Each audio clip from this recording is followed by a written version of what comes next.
কবি জয় গোস্বামী। বেণীমাধব। বেণীমাধব, বেণীমাধব, তোমার বাড়ি যাব।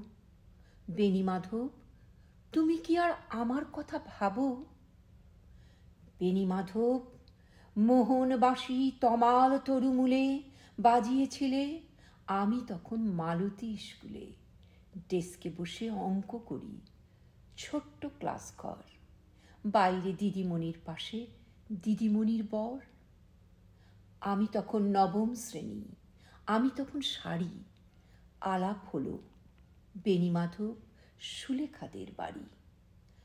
বেণীমাধব, বেণীমাধব, লেখাপড়ায় ভালো।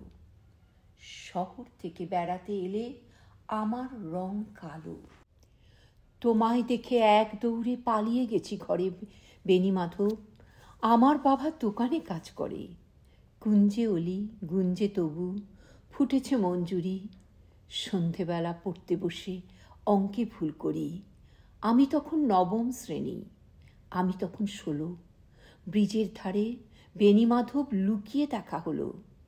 বেণীমাধব, বেণীমাধব, এতদিনের পরে সত্যি বলো, সেসব কথা এখনো মনে পড়ে? সেসব কথা বলেছ তুমি তোমার প্রেমিকাকে?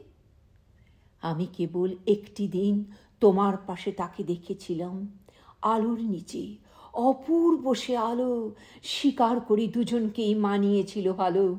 জুড়িয়ে দিল চোখ আমার, পুড়িয়ে দিল চোখ। বাড়িতে এসে বলেছিলাম ওদের ভালো হোক। রাতে এখন ঘুমোতে যাই একতলার ঘরে, মেঝের উপর বিছানা পাতা, জ্যোৎস্না এসে পড়ে। আমার পরে যে বোন ছিল চোরাপথের মাকে মিলিয়ে গেছে, জানি না আজ কার সঙ্গে থাকে। আজ জুটেছে, কাল কি হবে, কালের ঘরে শনি। আমি এখন এই পাড়ার সেলাই দিদিমণি। তবু আগুন, বেণীমাধব, আগুন জ্বলে কই।